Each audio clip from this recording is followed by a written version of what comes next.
ए भैया। हाँ। अरे चिट्ठी आइल बा, पोस्टमैन बोलौले हुआ। चिट्ठी आइल बा? हाँ। अच्छा ठीक बा, आके हम देख लेते हैं। चलो अच्छा ठीक ठीक बा।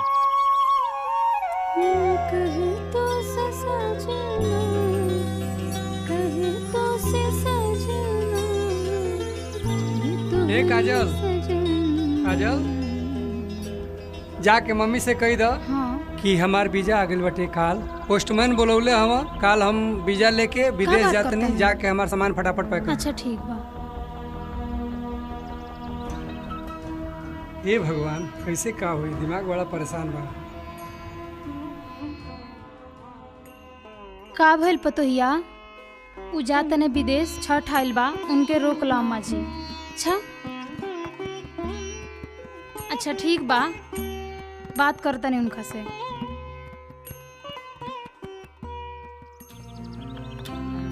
बेटवा काहे जाता रह विदेश?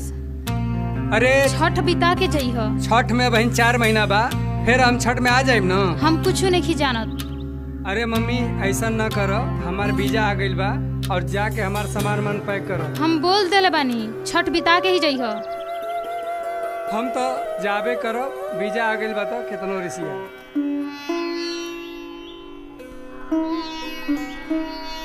हे छठी मैया, हमरे घर परिवार के रक्षा करियो, हम जाते हैं विदेश।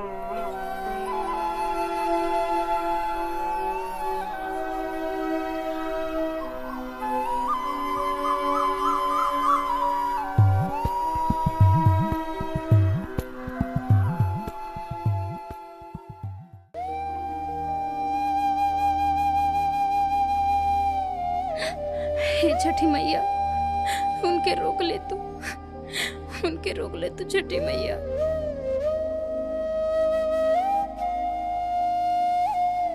हे छठी मैया, उनके रोक ले तू, उनके रोक ले तू छठी मैया।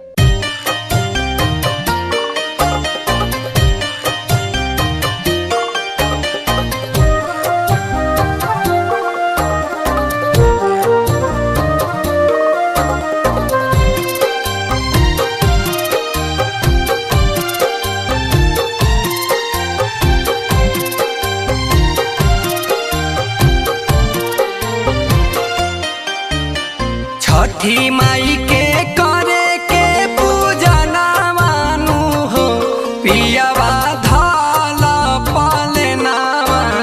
छठी माई के करे के पूजा ना मानू हो, पियावा धाला पाले नावा।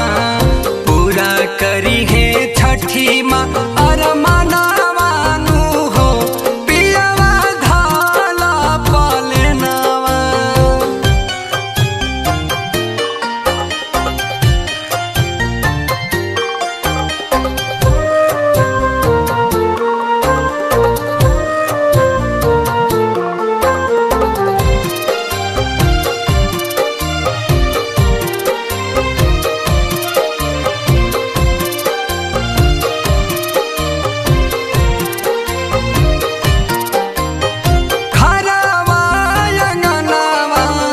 जुरा होई जाई केरावा दौरावा, बहंगिया सजाई।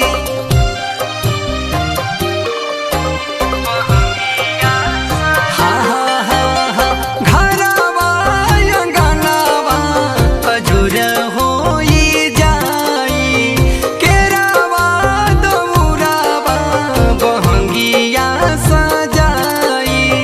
किहल जाई गंगा स्नाना मानू हो, किहल जाई गंगा स्नाना मानू हो, पियावा धाला पाले नावा।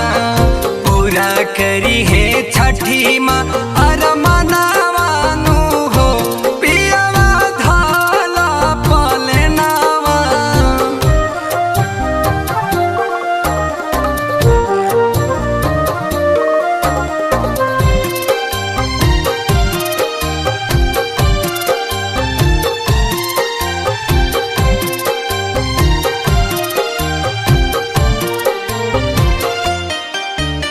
सासु ससुर ननदी